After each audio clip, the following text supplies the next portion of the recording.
Welcome to the River Downstream, our podcast. Here are a couple announcements about what is happening with us in the upcoming weeks. This week was our interactive service. We are using the framework of the contemporary testimony on the first Sunday of each month to help bring us together. During these services, there are several breakout activities that the congregation can choose to attend, and so this episode will include announcements and a short meditation from Dale that we used at the start of the service. Women on Wednesdays meets at 9 a.m. on Wednesday mornings upstairs in the fellowship hall. On October 4th, they are starting a 6-week study titled Warrior Women, Deborah. So feel free to attend and remember to bring your own beverage. We are planning a trip to the Edmonton Corn Maze. On October 15th, all are welcome to join us at the Edmonton Corn Maze at 1:30 p.m. There are several activities for all ages, even if you do not want to walk around the maze. Tickets should be purchased individually online through the Edmonton Corn Maze website for that Sunday. If you are planning to attend and have already purchased your tickets, please email Merrilee Chin at merrileachin@gmail.com to let us know you're coming. And as always, more information can be found in Currents, our weekly newsletter. So without further ado, here is Dale talking about the contemporary testimony, The Fall.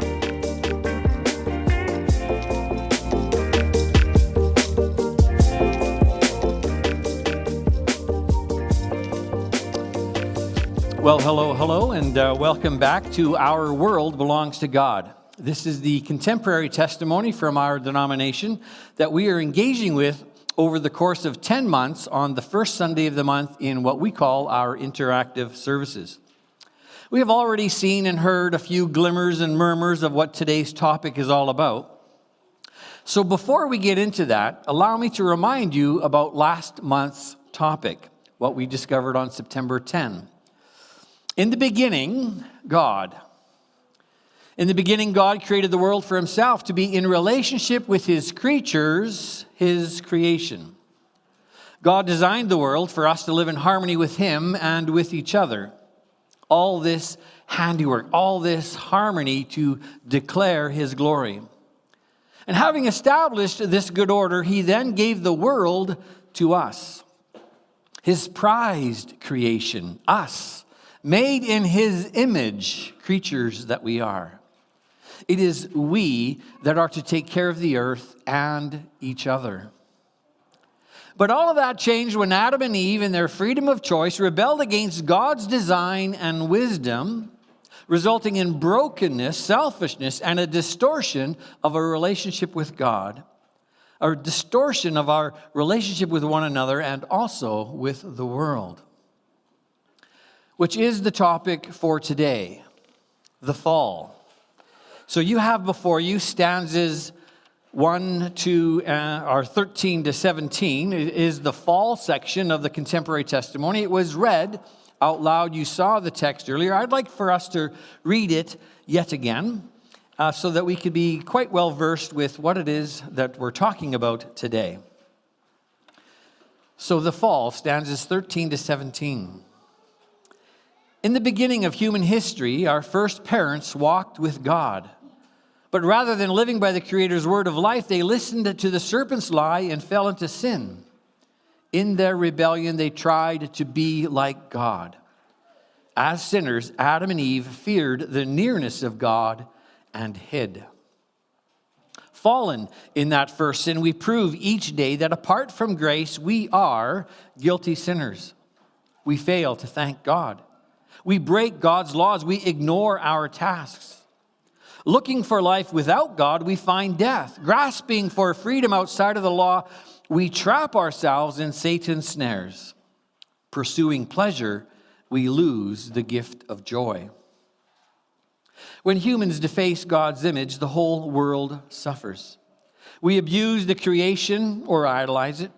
We are estranged from our Creator, from our neighbors, from our true selves, and from all that God has made.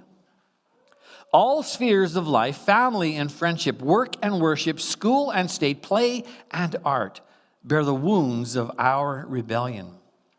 Sin is present everywhere, in pride of race, arrogance of nations, abuse of the weak and helpless, disregard for water, air, and soil, destruction of living creatures, slavery, murder, terror, and war, worship of false gods, the mistreatment of our bodies, and our frantic efforts to escape reality. We become victims of our own sin. In all our striving to excuse or save ourselves, we stand condemned before the God of truth.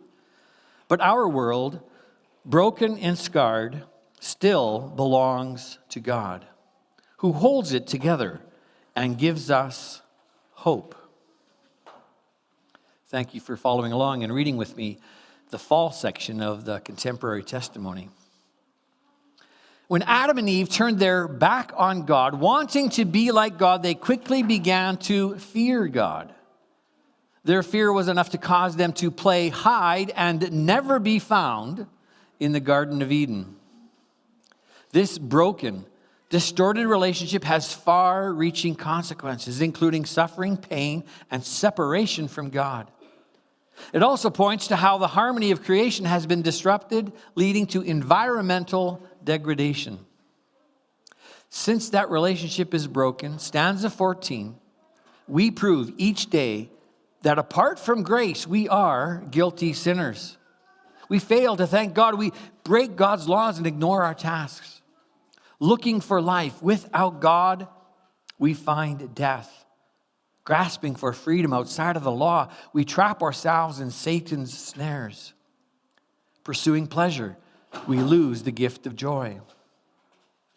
All spheres of life bear the wounds of our rebellion. Family and friendship, work and worship, school and state, play and art. Every component of creation, humanity, relationships, nature, every aspect are broken due to the fall's impact. All has been lost. In our striving to excuse or save ourselves, we stand condemned before the God of truth. Has God abandoned us? Left us to our own devices, so to speak? Great question. The last line of the fall section in the Contemporary Testimony says, "But our world, broken and scarred, still belongs to God. He who holds it together and gives us hope." Our world still belongs to God. Whew. The fact that God still owns the world means that we are still under his care and protection. Hello, Asher. How are you this fine day? What remains to be seen is whether or not God punishes us. Will he use tough love? Will his love be conditional? Will he still want to even commune with us, rebellious as we are? I'd like to answer those questions. But some things are best left for another day. We will pick up the story next month when we gather again for our next interactive worship service. For now, we will be spending the next 30 minutes pondering the effects, the consequences of our waywardness. We have prepared 3 breakout groups. You'll find an outline of those on the back sheet of where the Contemporary Testimony was written. Here's how you can choose if you would like to engage. 3 options to choose that we have divided up by a focus on your head, your heart, or your hands. For those of you who are inclined to learn through your heart, we are offering a Lectio Divina exercise of confession and repentance. There you'll spend time with God, his word, and with each other in prayerful meditation. For those of you who process learning through your head, we have prepared a time of discerning the consequences of a broken relationship with God and how it impacts our relationship with one another and with the earth itself.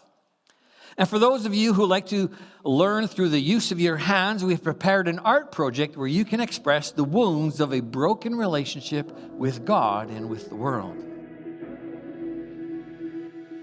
Thank you for listening. We hope you enjoyed this recording. Just a reminder that you can find our website at rivercommunity.ca. There you can find our events calendar with information about upcoming messages and gatherings, or sign up for currents. Feel free to send us a message on Facebook. We'd love to hear from you. Our services start 10 o'clock Sunday mornings, and you are welcome to come early for coffee, tea, and bagels. Have a great week. Bye-bye.